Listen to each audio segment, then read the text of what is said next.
Bonjour Damien, bienvenue chez nous entrepreneurs. Bonjour. Merci de prendre votre temps et merci de participer à ces sessions. Alors dites-nous Damien, qu'est-ce que vous faites et depuis combien de temps vous faites ça? Alors, qu'est-ce que je fais? Qu'est-ce qu'on fait? En fait, j'ai fondé une société qui s'appelle Silfaero. Oui. C'est une start-up qui vise à mettre au point des moteurs électriques pour décarboner les avions. Et ce sont des moteurs électriques innovants. Il s'agit en fait de réacteurs, donc des moteurs dans lesquels on chauffe l'air pour créer une poussée et dans lequel il n'y a plus du tout d'émissions de CO2. C'est une société que j'ai cofondée avec mon collègue Tom le 25 mars 2021, donc c'est assez récent.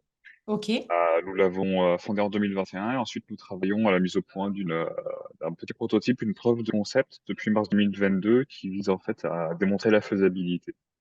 ok. Donc aujourd'hui, nous sommes en train de finaliser ce prototype pour ensuite réaliser une première levée de fonds. Voilà, c'était ma question qui allait arriver en suivant. C'est effectivement, est-ce que vous avez déjà enfin, fait une levée de fonds pour mettre en place votre concept ou aujourd'hui vous en êtes juste à tester l'idée et faire que ça fonctionne, quoi. Aujourd'hui, nous nous sommes financés uniquement via du financement non dilutif, donc quelques aides, des contrats de R&D ainsi que des prêts, pour mettre au point cette preuve de concept. Et donc là, c'est la première levée de fonds que nous sommes en train de mener. En fait, Waouh. ça peut être parfois problématique pour lancer une startup comme la nôtre. Ouais, Généralement, pour lever des fonds, il faut avoir un prototype qui démontre physiquement ouais, le procédé, le concept. Et le problème, c'est qu'il faut aussi des fonds pour mettre au point le dit prototype. ouais. Et Et donc, le serpent qui se nous mord avons la queue. réussi sans lever de fonds voilà, exactement. Donc, nous avons réussi sans lever de fonds à mettre au point un prototype. Là, nous sommes en train de le finaliser et nous allons enfin pouvoir réaliser notre première levée. Ah, bravo. Alors, excusez-moi, j'ai envie de revenir à la genèse. Comment vous avez eu l'idée de monter ça? Parce que, enfin, l'idée, elle est juste géniale. On se dit juste, mais bien sûr, mais faut y arriver à le construire, ce truc-là. Comment vous en êtes arrivé là? En fait, ça doit faire environ peut-être 12 ans, 12-15 ans que je pratique l'aéromodélisme, un aéroclub. L'aéromodélisme, c'est un loisir qui consiste à concevoir, fabriquer, piloter tout type d'engins volants à échelle réduite. Donc, des D'accord. avions, des hélicoptères radiocommandés, des dirigeables, enfin peu importe. On peut faire ce qu'on veut. Et dans le cadre de ce loisir, alors, j'avais déjà une aile volante électrique permettant d'aller assez vite, à environ 400-500 km/h. Ok. Mais c'était toujours bon, c'est une vitesse estimée, hein, je ne l'avais pas mesurée, mais j'avais comparé à d'autres personnes qui avaient utilisé la même motorisation et qui, pour le coup, avaient fait des mesures.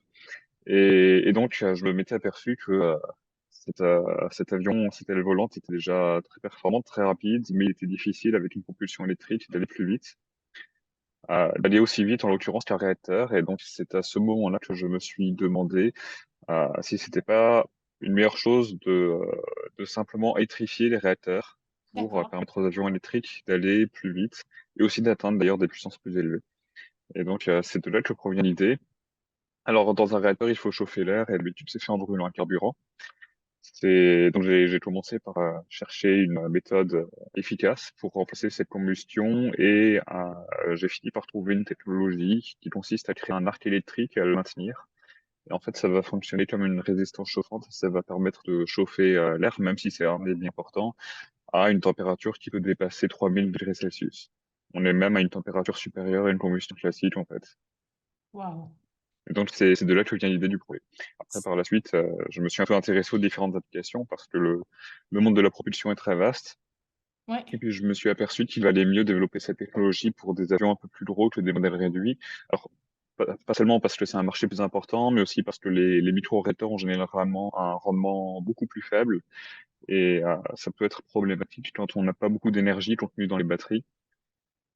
Mais donc, on s'est aperçu qu'en fait, c'est une technologie qui est très intéressante pour l'aviation d'affaires, potentiellement les avions de ligne à terme, les avions régionaux, etc. D'accord. Génial. Vous êtes combien aujourd'hui dans l'entreprise? Aujourd'hui, on est trois à plein temps et on est d'ailleurs en train de déjà commencer quelques recrutements pour la phase qui va venir après la levée. D'accord. Donc aujourd'hui, là, vous cherchez à lever combien? On a deux programmes possibles. En gros, pour couvrir la moitié, la deuxième moitié de 2024 et l'année 2025. On a un besoin d'environ 13-15 millions au total et on ne va pas lever autant en dilutif parce qu'on peut faire appel aussi à certains appels à projets de la Banque publique d'investissement, par exemple, pour la décarbonation de l'aviation. Donc, on va essayer de chercher plutôt la moitié de ce montant en financement Ok. dilutif. Ah ouais, super. Bien, c'est des beaux projets tout ça. Alors, qui est votre client? Vous vendez à qui? À Boeing, Airbus ou finalement, enfin, dites-moi, à qui vendez-vous? Aujourd'hui, on ne vend pas encore de moteur. Les temps de développement sont extrêmement longs. Ouais, Donc, une fois que notre preuve de concept sera terminée, donc nous allons développer un démonstrateur à un peu plus grande échelle pour montrer que la technologie peut, qu'on peut facilement augmenter la puissance d'un moteur d'accord. avec notre technologie. Ouais, On va aussi faire monter la maturité technologique, tester ouais. quelques innovations additionnelles. Et après ça, on va ensuite développer un premier produit, un premier moteur commercial. Et donc, il va falloir pas mal de temps pour le développer et le certifier. Je ne pense pas qu'on commercialise un moteur avant 2030, voire 2035 au plus tôt. Ah oui, d'accord, ok, autant de temps que ça. Mais aujourd'hui, nous générons déjà un peu de chiffre d'affaires. Par exemple, nous avons en ce moment même un contrat avec le CNES, le Centre national d'études spatiales, pour faire en fait une étude préliminaire sur les applications de notre technologie dans le domaine D'accord. spatial, que ce soit pour de la propulsion de lanceurs, pour générer des gâcheaux pour des manœuvres, ou encore pour voir s'il y a d'autres synergies possibles dans les deux sens avec les technologies que nous développons et que le CNES développe de son côté. Ok, donc bon, en attendant, vous faites quelques missions à droite à gauche pour essayer de faire un peu rentrer d'argent. C'est un beau projet en tout C'est cas. ça, et puis en même temps, ça nous permet aussi d'aller explorer les applications Ouais, sur des domaines qu'on ne privilégierait pas sinon de nous-mêmes. ouais, bien sûr. Pour l'instant, on pense plutôt se concentrer sur l'aviation, mais il y a quand même des applications possibles pour d'autres domaines, et puis ça nous permet de l'explorer. Ouais, super. Alors, quel est votre plus grand apprentissage depuis que vous êtes chef d'entreprise? C'était une question compliquée. Euh, alors, je dirais mon plus grand apprentissage, la fausse idée que j'avais en tête au départ, c'était que il suffisait, bah, par exemple, pour lever des fonds, de présenter un concept, mais qui repose sur des phénomènes physiques bien connus, des applications bien connues. Il suffisait d'avoir un calcul, une étude système pour un nouvel usage, donc pour démontrer que au final notre concept de moteur serait fonctionnel. En fait, on s'est aperçu que 99% des gens veulent vraiment voir un prototype pour y croire, même si le moteur réutilise des technologies qui sont déjà utilisées dans d'autres industries. Ce ne sont que des choses connues, ça n'est pas suffisant. Donc ça a été vraiment un grand apprentissage. Il faut se débrouiller pour montrer la technologie vraiment avec un Ouais, prototype physique pour pouvoir aller de l'avant. d'accord. Bon. C'est Et comme donc ça c'est là qu'on où c'est au final rebondit. un peu un cercle, voilà. Et puis c'est là où au final c'est un peu un cercle vicieux parce que développer un prototype surtout de moteur c'est très coûteux. En Ouais, même temps, on ne peut pas lever de fonds si on n'a pas le prototype, donc il eh faut oui. trouver d'autres moyens, donc prêt bancaire, prêt donneur du réseau entreprendre, Ouais, public d'investissement, ce genre de choses. d'accord, ok. Qu'est-ce qui vous inspire le plus aujourd'hui? Aujourd'hui, eh bien, c'est développer ce type de projet assez complexe, mais une chose qui m'inspire vraiment beaucoup, c'est de voir le soutien global qu'il y a pour la décarbonation du secteur aérien. D'accord. Donc, on voit qu'il y a beaucoup de startups qui se lancent et aussi de grands groupes qui se lancent dans des projets très innovants parce que les solutions ne sont pas encore là. Il y en a beaucoup. Il y a beaucoup de solutions potentielles. Il faut les explorer, il faut les tester, voir lesquelles sont les plus appropriées. Et tout cela est très complexe, très coûteux, et on voit qu'il y a aussi beaucoup de soutien financier, notamment avec par exemple la Banque publique d'investissement qui, dans le cadre de France 2030, avec Emmanuel Macron, qui lance des appels à projets pour la décarbonisation du secteur aérien. On peut aussi voir que l'Europe a lancé l'initiative pardon Clean Sky. Ce n'est pas tout, il y a aussi un grand soutien politique. Par exemple, Ouais, le World Economic Forum a sélectionné notre société pour l'accompagner. Et donc tout ça, c'est très encourageant pour décarboner le secteur. ouais, ouais, il y a un alignement des planètes là qui se met en place qui est assez spectaculaire. Donc tant mieux, vous êtes au bon moment, au bon endroit. Donc ça, c'est parfait. C'est ça.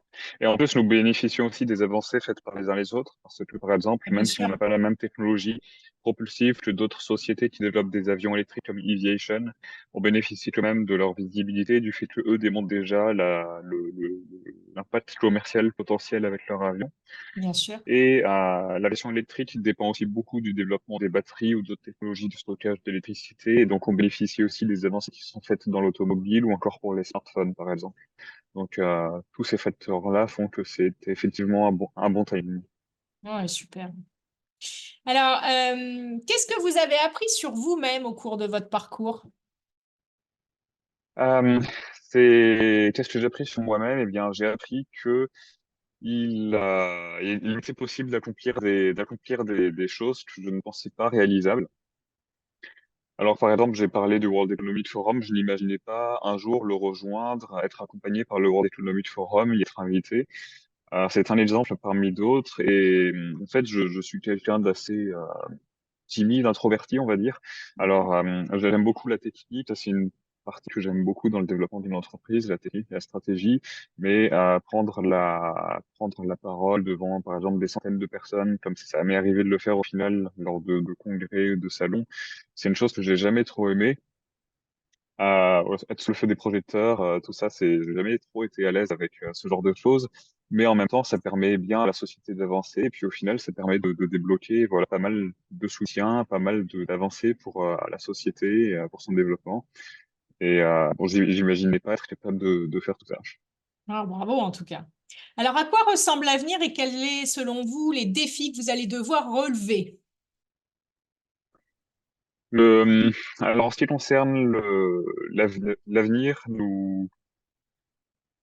c'est un sujet assez complexe. Nous pensons que nous sommes assez optimistes. Déjà, nous pensons que nous allons pouvoir résoudre la problématique du réchauffement climatique, des émissions de CO2. Génial. Le secteur aérien est un des secteurs les plus difficiles à décarboner. C'est notamment parce qu'il y a des enjeux de sécurité, mais aussi d'allègement des avions. Et les batteries sont lourdes, tout le monde le sait. En fait, aujourd'hui, les vols de 0 à 1500 km représentent un tiers des émissions du secteur et aussi, cela représente aussi une très grande partie du marché global. Et aujourd'hui, ces vols-là peuvent déjà être faits en tout électrique à l'aide de batteries ou de piles à combustible, par exemple. Donc, je pense qu'à l'avenir, une grande partie en fait de l'industrie sera à propulsion électrique. Je, alors, il y a une autre section, les vols de 1500 à 4000 km représentent un autre tiers des émissions. Et je pense que cette partie-là pourra aussi être décarbonée assez rapidement en utilisant des piles à combustible, des designs hybrides, ce genre de choses. Et donc là, on doit couvrir au moins 70 à 80% des vols dans le monde, en fait, avec ces deux tranches. Et Ok. après, on a les vols au-delà de 4000 km. Donc là, on est vraiment sur des longs courriers. Ça, aujourd'hui, c'est pas faisable en électrique, mais on a d'autres technologies qui sont en développement, comme les carburants de synthèse. Donc en fait, je pense que l'avenir sera clairement décarboné. Je ne pense pas en fait que l'on aura besoin d'avoir des interdictions de vol, des interdictions du secteur aérien.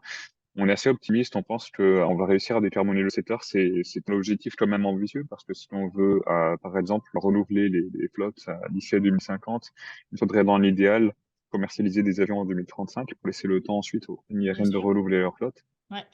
Mais, mais voilà, globalement, je pense qu'en fait, l'avenir sera décarboné. On aura toujours un transport aérien très important parce qu'on a difficilement mieux aujourd'hui pour se déplacer sur de longues distances, sur des trajets où il n'y a pas, par exemple, de train. Damien, vous m'entendez? Oui, Oui, je vous ai retrouvé. Voilà, il y a une suspension. En tout cas, ce qui est enthousiasmant et excitant, c'est de se dire que vous êtes en capacité de quelque part changer tout un secteur d'activité, de changer tout un monde, et puis d'apporter une lueur d'espoir sur notre avenir. Donc, waouh, bravo, merci. Qu'est-ce que vous diriez merci. à un chef d'entreprise enfin, à quelqu'un qui voudrait nous rejoindre en tant que chef d'entreprise? Quel serait votre conseil? Euh, mon conseil, à mon avis, le plus important, c'est de se faire accompagner. Si la personne n'a pas d'expérience préalable dans le monde des affaires, dans la création d'entreprise, ou n'a pas eu de formation, je pense qu'il est très important de se faire accompagner. Alors moi-même, j'ai eu cette idée quand j'étais encore étudiant, mais je n'avais aucune idée de comment est-ce qu'on fait pour créer une société, créer une start-up, lancer Ouais, un tel projet, le financer. Et donc, étant donné que j'étais étudiant, j'avais commencé par rejoindre le Pépite Etena. Les Pépites, ce sont les incubateurs de l'éducation nationale qui D'accord. m'ont aidé dans les premières phases du projet. Ensuite, il fallait que je me rapproche d'une région avec un bon pôle aéronautique parce que j'étais en Alsace à l'origine. Donc, Ok. j'ai pu rejoindre l'incubateur Bordeaux Techno Ouest à Bordeaux, donc comme son nom l'indique, qui nous accompagne donc depuis 2021 avec un fort soutien sur tous les sujets propres aux startups, le financement, le Wow. juridique, ce genre de Génial. choses. Génial. Et après, il y a aussi des sujets un peu plus généraux pour la gestion d'une entreprise pour lesquels on est accompagné par le réseau Entreprendre. Génial. Donc, le réseau Entreprendre, c'est un réseau d'entrepreneurs. On Oui. partage nos différentes expériences. Et donc, il y a de tout. Il y a des artisans, il y a des sociétés dans le numérique, dans le digital, des artistes, des menuisiers, etc. Des personnes qui fabriquent des piscines, des startups comme la nôtre, mais pas seulement. Et au final, on traite de beaucoup de sujets qui sont communs à toutes nos sociétés parce que le recrutement, la partie sociale, la partie juridique, le management, tout ça, ce sont des sujets communs, peu importe la nature de l'entreprise, en fait. Ouais, super, bravo en tout cas. Si vous deviez recommencer votre entreprise, qu'est-ce que vous feriez différemment? Euh, je, je pense que je commencerai par un autre projet parce que honnêtement, je ne m'attendais tout de même pas à ce que ce soit si difficile de lancer un projet de cette nature. Bon, je savais quand même que créer un moteur et se lancer dans l'industrie aéronautique serait très complexe. Mais je m'attendais quand même à ce que ça le soit un peu moins. Et tout compte fait, je pense qu'il aurait été plus judicieux de commencer par un projet un peu plus simple dans un premier temps. Je veux bien Peut-être croire. pour des drones, du logiciel, ce genre de choses, avant de se lancer dans la création d'un moteur d'avion. Oui, je veux bien croire. Alors, où est-ce qu'on peut vous retrouver? Est-ce que vous avez un site internet ou si on veut en savoir plus? Oui, on a un site internet, notamment www.sylphaero.com, Ok. Sylphaero. Oui, bon, on le D'ailleurs, voit pourquoi le nom inscrit. Sylphaero? En Oui, fait, c'est ce que le j'étais ma terme, question. ça marche. En fait, le terme sylphe rouge désigne un type d'éclair très rare et assez difficile à observer. C'est un éclair rouge en forme de méduse, en quelque sorte, que l'on peut observer notamment au-dessus des orages. Et c'est un éclair qui est très très bref, donc c'est aussi pour ça qu'il est difficile à observer. On a donc choisi ce nom étant donné qu'on utilise des arcs électriques dans nos moteurs. On s'est dit que c'était un nom qui était plutôt sympathique pour notre technologie. Merci de m'avoir appris quelque chose. En tout cas, vous m'avez appris plein de choses aujourd'hui. Merci Damien pour tout ce que vous mettez en place. Merci de nous inspirer et nous prouver que il y a des choses qui sont possibles. Je vous souhaite plein de belles aventures et en tout cas, on a hâte de connaître votre suite. Merci en tout cas pour votre temps et plein de belles aventures à votre équipe. Merci beaucoup.